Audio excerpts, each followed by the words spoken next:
Hello, everyone. Forest Focus. As Nottingham Forest are back in Europa League action as they go to Austria to take on Sturm Graz on Thursday. Feels like very much the second biggest game of the week with Leeds on the horizon. Is that the case? And if so, how many changes should Sean Dyche make to his team? Joining me to have their say on all that and more, first of all, is Greg Mitchell. Morning. How are you doing? Good, very good. Your name's mud in our house this morning. Why? Well, because I said I was going to do this, and then we're going straight to the airport after. So I've obviously blamed you and said it's your fault. So she's had to go off and get, because my dad stays at our house when we're away to look after the dog. She's had to go to the shops to get all his stuff, and she might come back in halfway through, and it'll be a bit frosty.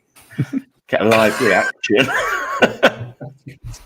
Good window into the Mitchell domestic status. I like it. Matt Davies-Adams, how are you? Yeah, I'm all good, thank you. My concern is that my wife will put the washing machine on any second, even though I've asked her not to. So yeah, professionalism. Good. People who watched yesterday will have seen Franz Carr kindly solve the Matt Davies-Adams dilemma by calling me Mike all the way through the podcast. So I should have changed my name. But the reason I mention it is because it's really good and it's had lots of good feedback. So if you haven't watched it already, do check that out with Franz. And he's up for being a regular on the Monday shows. So that'll be good.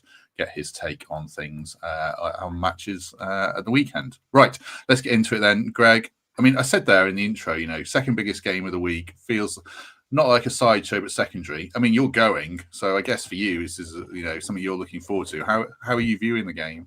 I think it's as important to win this one, and everyone will disagree, it's fine, as it is on Sunday, because you've got to get that winning mentality back into the squad. Sean Dyche has had an okay start on paper, but we need more wins. We need to get that belief that we're going to be okay, and this is the perfect opportunity to do that and keep the decent start to the Europa League running, really. So no, I'm all for it. I'm not thinking of Sunday much at the minute. Greg mentioned Sean Dyche there, Matt, and he's had an okay start. I mean, I don't remember if you were on since he's been appointed or not. How are you feeling about Dyche and how it's going now post-Ange?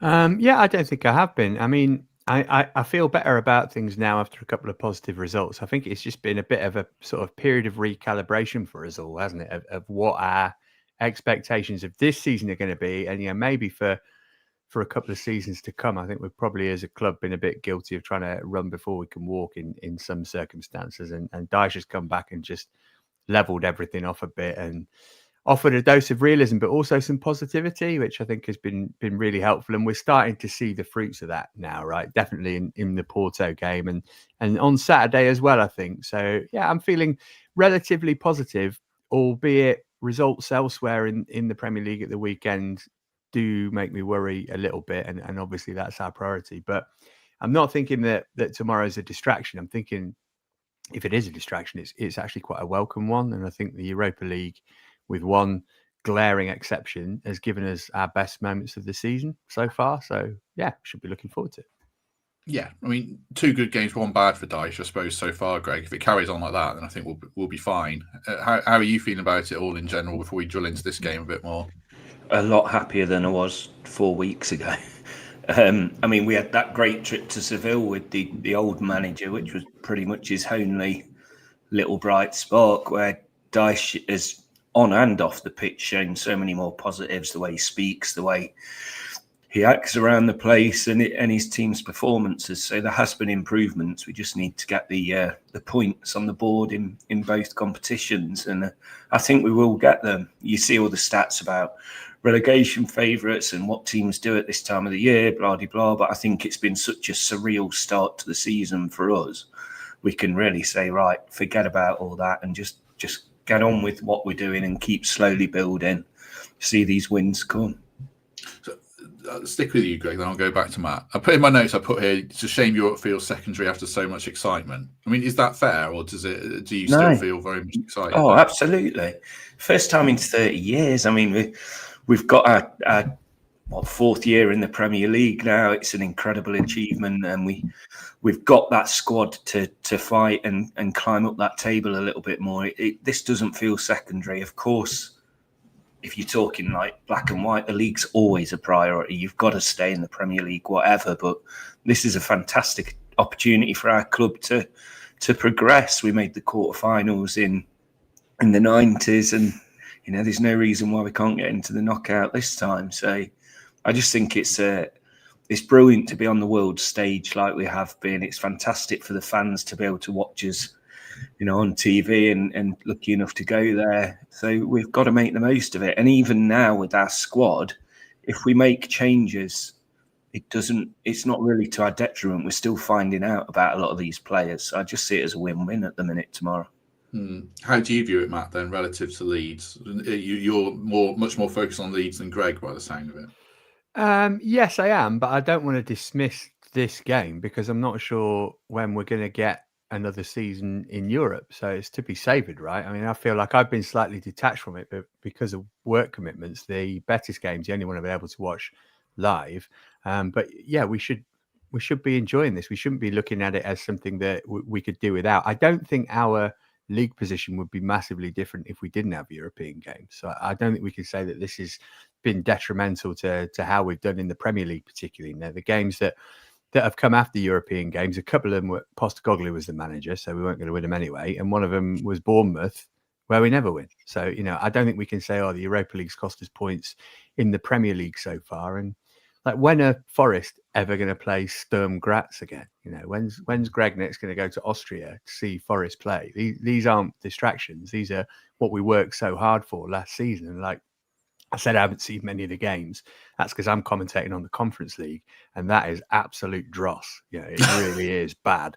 So we should be grateful that we've got really effective lawyers and we managed to get in the Europa League and just enjoy it. I think we can, as we get onto our teams, I think we can make changes and still get a good result because they don't look like they're up to much pace on their recent form. But I think we'll get in the top 24 fairly comfortably anyway with the remaining games that we've got. So yeah, this is just one to be enjoyed. Even if we don't get the right result, we're still in a good position to go through. But based on the little that I know about Sturm Graz and the form that they're in, there's nothing to suggest that even with a lot of changes, we won't come away with something, even if that's only a point. No. What's your day look like, Greg, out of curiosity? You'll be, I don't know how many are going. Do you know how many are going, Forest fans? I think we've got 1,400 tickets. There's a few that are travelling for the experience as well, I'm sure. So, yeah, literally as soon as this finishes, I've already packed, obviously, kind of. Get straight down to Stansted, and I think our flight's at 4. Then we go to Zagreb, and then spend the night in Zagreb. Then it's 7 a.m. train to Graz via Slovenia. So our friend's on the train currently this morning, and he says it's like a 1970s. The carriages break off to go to different countries. It sounds like an absolute disaster, so I'm already stressed about that. But it'll be an experience. 3 countries, 3 points, and a lot of memories. Yeah, this sounds very much like a Greg Mitchell journey. I imagine we're going off on a tangent, but I imagine you pack a toothbrush and a pair of pants and a 6-pack of beers or something. This is no word of a lie. I was just thinking when I was saying I've kind of packed, I forgot to put some socks in. Oh dear. Right. All the talk is about teams. So we'll get into those, I think. But just before we do that, we'll break for a quick word for the Trent navigation. As we've been saying in the build up to this one, it is on telly. You're probably not going unless you're one of the 1,400 with Greg. So if you get there before 5:30 to the Trent Nav, you can get a free pint of Madri. You can get discount pizzas. They're £10 all night. And then you can settle down and watch the game. And as Greg says, hopefully 3 points, which we shall get into with our teams. It should be achievable, but you don't need to book or anything. Just turn up on the night and enjoy the game there. Thanks as ever to the Nav for their support. Right, let's go into teams. We'll talk about some names. I think this will be the bulk of the show. We'll just pick a random one to start with. That's me. Okay, so my team is Sells, Abbott, Milenkovic, Morato, Savona, Sangare and Yates, Dominguez if fit on the right wing, McAtee in the 10, Ndoye on the left, and Callum Wendo up front. So just some quick thinking. I've not made total rip the whole team apart because I think a bit of continuity is needed. So Sells and Milenkovic to provide some stability. Ryan Yates in midfield, who basically played the whole game at the weekend. And I think either Ndoye or Hudson-Odoi are going to have to play, or both play and split the minutes. because we're a little bit light there because of how the squad is made up. We'll get into the strikers, but Callum Wendo is going to have to be up front. And I want Zach Abbott to get some minutes in either centre-back or right-back. And I think Savona can do a job at left-back. Primarily, it is don't play Elliot Anderson, don't play Nico Williams, maybe don't play Morgan Gibbs-White. But give a few key players a rest, and Murillo should be fine to be rested as well. So there you go. Just on the strikers, then, Greg. I mean, you know, we've got no Taiwo, we've got no Igor Jesus. Is this a big opportunity for Callum Wendo? Do you think? I think he's after our brief discussion before this about my team, he's pretty much the only option, isn't he? He is. Yeah. So it's a good opportunity for him. Sometimes those forced ones are exactly what you need. I suppose it's a bit like when Sels started for us those years ago, that he wasn't supposed to be the number one, but opportunity arises and they stick there. Chris Wood did it, didn't he? He was only ever supposed to be a sub. So I actually really like your team. I don't think Abbott and Dominguez will both play. But this is what I love about this squad currently, that I'd forgot about McAtee. He's not really done anything yet, has he? But if he starts again, could be the absolute spark that he needs. And I think I'd change mine there. I'll read yours out in a minute. Don't worry. I mean, is this sort of, like you were saying, Matt, it's an opportunity, isn't it, for a lot of these players? Because all due respect to Sturm Graz, we should be able to win the game, certainly not lose it, you would hope, with that 11 or something that, the 11 that I'm going to put on the screen for you shortly. Yeah, absolutely. I was listening to Andros Townsend on 5 Live the other day talking about how Roy Hodgson would tell the Palace players the Carabao Cup's your opportunity, and they'd go and lose the game, and then he'd say, right, none of you can knock on my door and ask to be in the team now because you've had your opportunity. But I mean, for Callum Wendo, I'm sure we've all got him in our teams.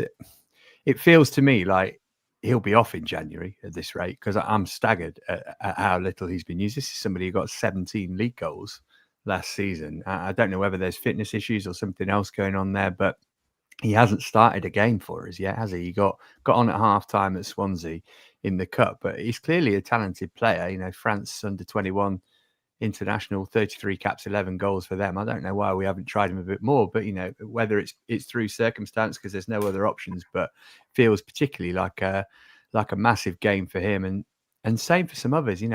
We've talked a lot, particularly on this show, about how great our squad is and how well we did in terms of the summer business. I struggle to think of anybody other than Igor Jesus who's properly impressed us on a consistent basis. You say, I don't know, maybe Douglas Luiz as well, but he's showing us that he's very injury prone, and that's probably why we got him. So I don't know how much we're going to be able to rely on him throughout the season. But yeah, for people like McAtee and even Ndoye, I feel like he's maybe more suited to European football and somebody who's divided opinion. This feels like a really important game, but for nobody more than Callum Wendo, I'd say. What have you made of the summer business, Greg? There's a few players on the screen there. Savona's probably picked up of late. And the others, I don't know, have we just not seen enough to know about them?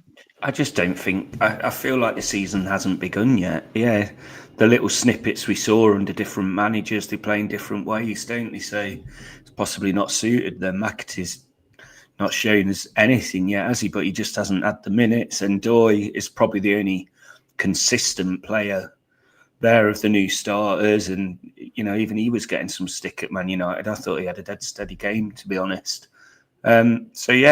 Jesus is scoring goals and looks exciting, but we spent a lot of money in the summer and we'll want to be starting seeing some return for it.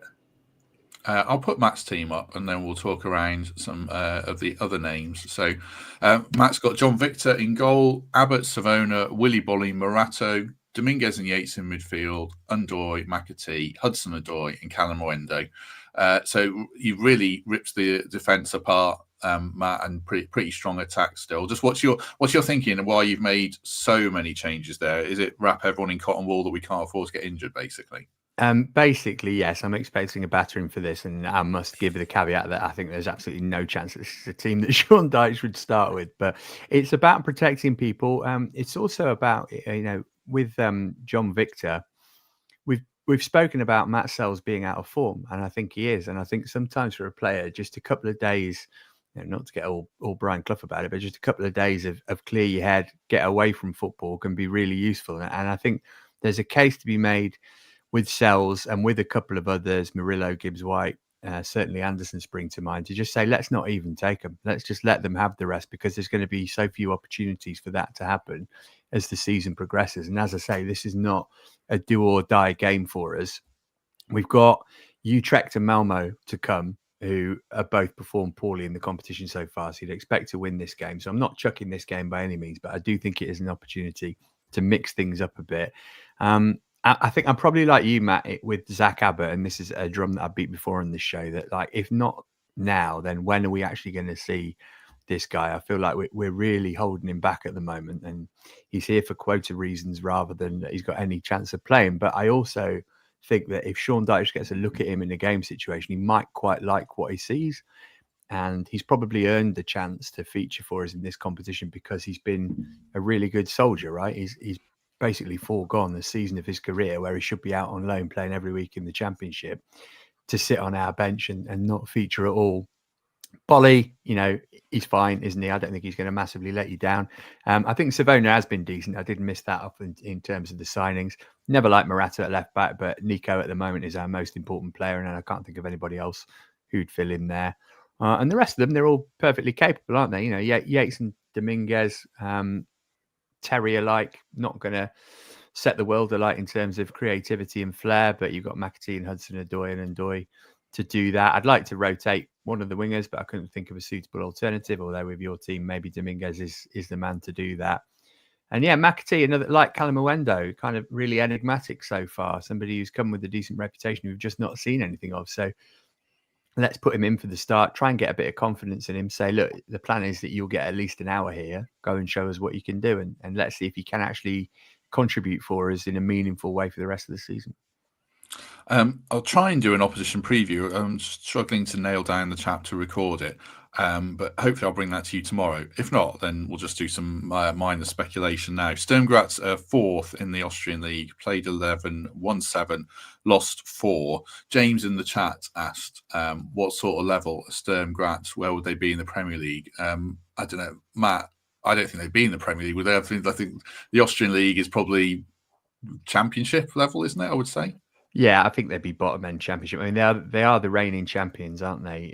For whatever that's worth. They started in Champions League qualifying, lost to Bodo Glimt, who are obviously a decent side. They're beaten Rangers, but at a time, when everybody was beating Rangers, so I don't think you put much stock in that. Lost at Celtic, didn't they? And they were leading in that game for quite a while, I think, and lost to Midgetland. Who's going to do that? So yeah, fair enough. But just looking through their squad, and there wasn't anybody who I'd particularly even heard of. So I think that it's not a particularly. I think it's probably the easiest game they've had so far in this competition. I'd maybe put them on a par with Swansea in terms of their quality, which is not ideal, I suppose. But yeah, it's not a game that we should be fearing. It's a shame it's not called the Arnold Schwarzenegger Stadium anymore, by the way. But yeah, I think that we should beat them pretty comfortably. Yeah, I mean, the only player I can think of that's come from the Austrian league recently is Patson Daka at Leicester, who scored an absolute ton of goals there, and he's not doing anything for Leicester. But I'm not sure. Looking at a couple of other players, Greg. I mean, McAtee's really the one, isn't he? That's got a huge opportunity, with Morgan being a bit up and down. I mean, just on Morgan quickly, do you see on Saturday that there was more from him, and you think he's getting back or not? Definitely. He controlled that midfield at stages. Really drove us forward as well, so it's great to see. But we do need to see some more of McAtee, and you can't decide to look at him during a Premier League game. So I'd understand him being in this team, absolutely. Obviously, I'd want to see a much stronger side than that one put out. What McAtee? I'm just googling something quickly about Hudson-Odoi being injured potentially. McAtee, Matt. I mean, how highly do you rate him in the sense that he's getting the England 21 captain? There should be a good player there, shouldn't there? Who should be able to offer something. Do you think he's a Dyche player or not? I mean, the instinct would be no, because the type of player he is, and because the player who usually plays in this position, Morgan, is such a hard worker, which you don't often get with somebody who's that kind of number 10 creative player. So it's a difficult comparison for him. I think it's quite difficult to judge McAtee because his best seasons have been in the Championship, and he didn't play. I mean, he did play a fair bit for Man City last season, but often coming off the bench in games that they were already winning, or scoring a hat trick, but it was getting an 8-0 win against Salford at home in the FA Cup. But the only way that you'll be able to judge him is on a consistent run of games, right? And unfortunately for him, it seems like that's not going to happen for him in a team that are struggling at the bottom end of the Premier League table. But it's weird that we've seen so little of him of late, particularly, and not just under Dyche, right? His last appearance was that game that he started against Sunderland. There were a fair few after that Postecoglou was in charge of. So something's clearly not right there, whether that's fitness or ability or attitude. I guess we'll probably never know. But yeah, it comes back to that point of all these signings that we lauded over the summer. How many of them are actually impacting and how many of them are going to? Random PS in the chat, is it not possible to change your Europa League squad? Yeah, but it is, but not till January for the knockouts, because Chelsea did that, didn't they, Matt, when they added... Look, did Cole Palmer come back into it for the knockouts, didn't he, or something? He did, yeah. There was a fair few of them who came in for the second half, and some of them who didn't get in at all. But yeah, you can move it around in January. So yeah, we'll see how much business we do in January, I guess, as well. But who's at Hutchinson? Because Hutchinson would be a nailed-on starter in this game, right? If he was eligible, you would think. Yeah, and maybe Jaya Cunha as well. Like someone said in the chat, thank you, Nuno. Well, that was what I was going to say, Greg. Is it? Did we make a big gaffe with this squad, or was it just bad luck? Absolutely. I still don't understand that. People said about money and this, that, the other. I can't believe we let a coach that was on his way out make those decisions either. But it's let bygones be bygones, I suppose. Yeah. Kevin in the chat said Hudson-Odoi injured. I think obviously he got a dead leg, didn't he? But he did finish that game almost. Dyche, not Nuno. Dyche is doing his press conference later today, I think. So there's so they're not actually travelling till this afternoon. They get a choice whether to train at Graz or at their home ground, and they've decided to train in Nottingham today. So that's something a little bit different. Yeah, well, that's interesting. Greg, any more players that you want to talk about that you think you're interested in seeing, whether it's in Matt's team, my team, or your team? Anyone we've missed? No, to be honest, I want to see Sells continue because he did look a bit better. So I think he still needs minutes. But from the team you'll see of mine, I think I'd put McAtee there instead of Gibbs-White. I think I'm sold on that. It's a perfect opportunity for him. Yeah, well, I haven't done your graphic because I was doing an advert, so I'll just read it. It's my fault, really. Well, you sent it with 20 minutes before we started, so yeah. Busy guy. His socks. Sells in goal. This is Greg's team. Sorry, everyone. Sells in goal. Savona, Milenkovic, Murillo, Nico Williams, Anderson, Yates in midfield. Sorry, Undoy, McAtee, and then Callum Hudson-Odoi. And then Callum Wendo up front. You've named a stronger team. I think this is the team Dyche will pick, or closer to it. You want to make a few changes, but nothing crazy by the sound of it. So my reason is to protect the players, because it's all right finishing in the top 24, but then we're going to have to play an extra game. I think if we're in this competition, we've got to aim to be an automatic qualifier and save ourselves from that extra game in the new year. So I just keep thinking, keep going strong. We've got to play these games anyway. Make sure there's one less once we get through. So, and a winning team will have a much better chance. You're not even resting Elliot Anderson. He's young, fit, played all summer. He just keeps playing and keep getting better. I know, that's the problem. Yeah, but any player can get injured, can't they? If we protect them too much, they're all just going to get it in the end. I just think if they're fit, get them in and get them going. Absolute Gary Birtles stuff. Yeah, that is the Gary. I'll take that. That is the Gary stance. Matt, Magic Tree, don't mess with the back five. I think that might be Dyche's thinking. You were saying before you think he might go stronger than we've gone here. Yeah, I think so. And I get it. You know, I'm just trying to sort of look at the other side with my starting team. But I think that there's always a case for start with a strong team and then look to make changes as the game goes on, because I think it's better to do that and be in a position of strength and changing things. I, as you know, covered Chelsea games and did the League Cup game at Wolves last week, and they put most of the big hitters on the bench and then ended up bringing most of them on: Neto, Delap, Caicedo, Enzo Fernandez, Cucurella. And so the point of resting them, actually you didn't rest them because you brought them on at a time where the game was in peril. One of them got sent off, so they all had to work really hard anyway. And what should have been a night off ended up being a load more work for them. So I get the argument of put your strongest team out from the start, hope you're winning the game, and then make some changes. But I guess that's sort of harder to do in defence as well, isn't it? And Milenkovic and Murillo do look like players who could benefit from a rest for me, particularly Murillo, I'd say. So yeah, I get not messing with it, and I get that we want to win the game, but I just think that there are players who could benefit from not playing as well as players who could benefit from playing.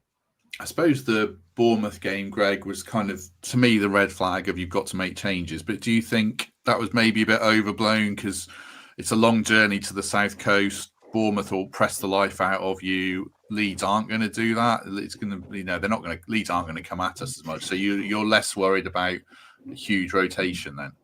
No, and Leeds are going to expect us to have a lot more of the ball as well, more of the ball than we've been used to so far this season. Because even Sunderland came and wanted the ball. I don't think Leeds are like that. They're just a big ugly squad, aren't they? That try and get you on the break and get the odd headed goal in. So we need the strongest back five possible for Sunday. So it'll be interesting. I think my team's kind of more likely for the team on Sunday, maybe, but we'll see. It'll be interesting, like I say. I think we'll learn a lot with the press conference later. I think that'll be in Graz with a player, won't it? It is, yeah. It is. Yeah, and then obviously seeing who gets on the plane, we'll figure it out quite quickly who's going to be left out. Because sorry, Greg, I was going to say it's such a tough thing for Dyche, isn't it? Because this, he's managing the Europa League, and they got knocked out, didn't they? Early, Burnley wasn't in qualifying. This might be his only chance to manage in European competition. Yeah. So while he's obviously mindful of the fact that he's been brought in to stop Forest getting relegated, it's a massive thing in his coaching career, and he won't want to just sort of toss it off by picking the reserve team for this game. So really, really difficult for him.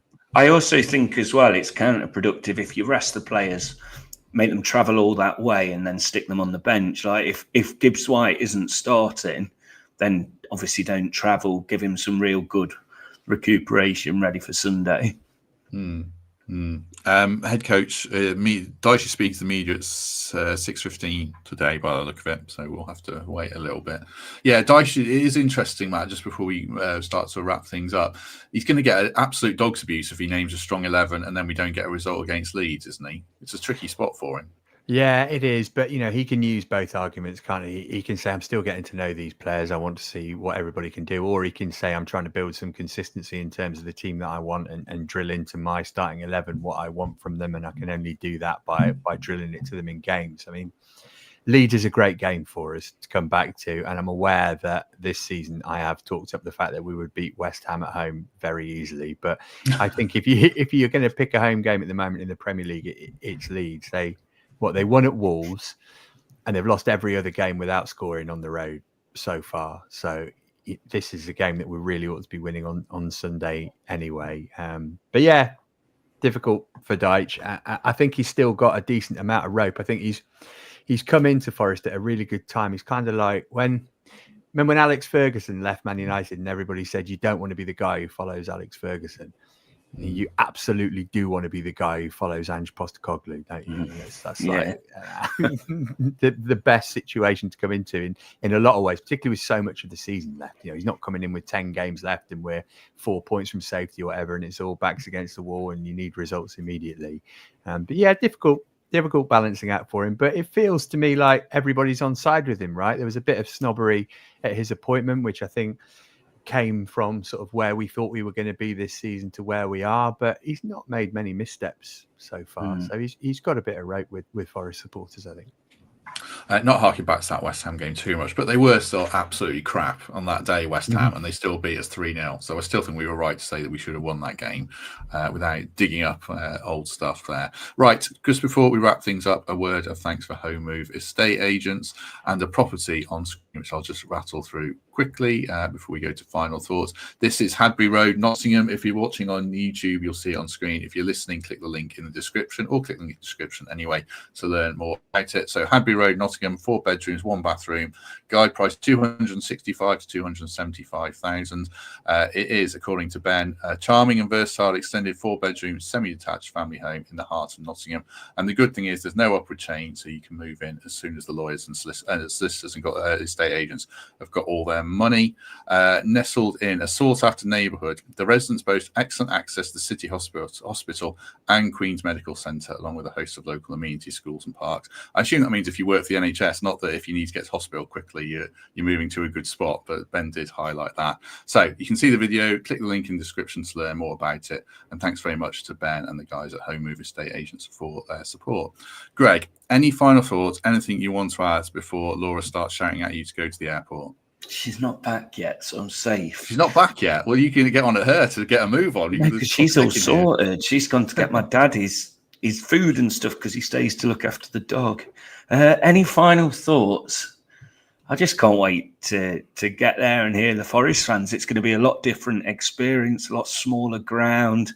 You know, the atmosphere is going to be incredible. Graz they've got a really good, organised support. So, yeah, it's fantastic. I've heard a rumour you might be able to take a beer into the ground, which will be a new experience for many. Have fun, but do it responsibly. Is Austrian football culture? You won't know this, Greg. Is it like German football culture? I've been a couple of times. So I've been to see Austria Salzburg, the proper Salzburg team, and it's incredible. They have a real strong, ultra setup, really. Austria Salzburg are huge. Graz, Rapid Vienna, they've all got real strong, core support, and they'll be loud. They won't shut up the whole game. And that's what I've kind of liked about this European journey so far. Everyone getting to see and hear how fans on the different fan cultures work. Yeah, Porto fans were good. And Michelin fans were good as well. Yeah. So, and obviously Seville was brilliant. I love that. Matt, anything you want to add? Any final thoughts before we go? I guess just I hope Greg has a nice time. But yeah, let's just enjoy this in isolation and enjoy it as a break from the grind that has been the Premier League. Also, I was saying to you, Matt, before we came on air, and Greg, that I'm taking my son to the Leeds game Sunday. It's going to be his first time watching the men's team. And it made me think about my first game, which was a 4-0 win against Man United in 1990. And I've just looked at the team, and I know that we were all middle-aged Forest fans, sort of borderline obsessed with the 90s, but the team was Crosley in goal, back four, Laws, Walker, Chettle, Pearce, Hodge, Parker, Crosby, Clough, Gaynor and Jemson, and that just feels like the most idealistic 90s Forest team that could ever be imagined to me. And yeah, part of me wishes that I'd never gone again, because that was pretty much perfect, but yeah, there we go. Happy days. That's great. Gone. What happened there? I am doing a Gary Birtles now, if you can hear me.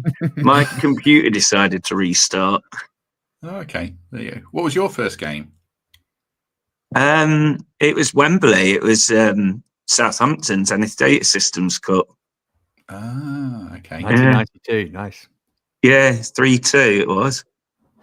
Gary Parker, a couple of goals. Oh, I can't. Do you know, it's weird. I was like 7 and all I remember is loads of blokes weeing in the concourse and a car fire on the way home. That's what Scott Gemmell too. Kingsley Black. Kingsley Black, yeah. See, this is the thing. When I was 7, 8, and you guys as well, similar age, they were our heroes, and now these fans, like my nephews, are getting all these world superstars on the back of the shirts. There's a lot of negativity at the minute, and we can't forget how far we've come. No. Oh, yeah, okay. Here's the team from my first game. If this is the right game, I've Googled this really quickly. It was West Brom 0, Forest 2.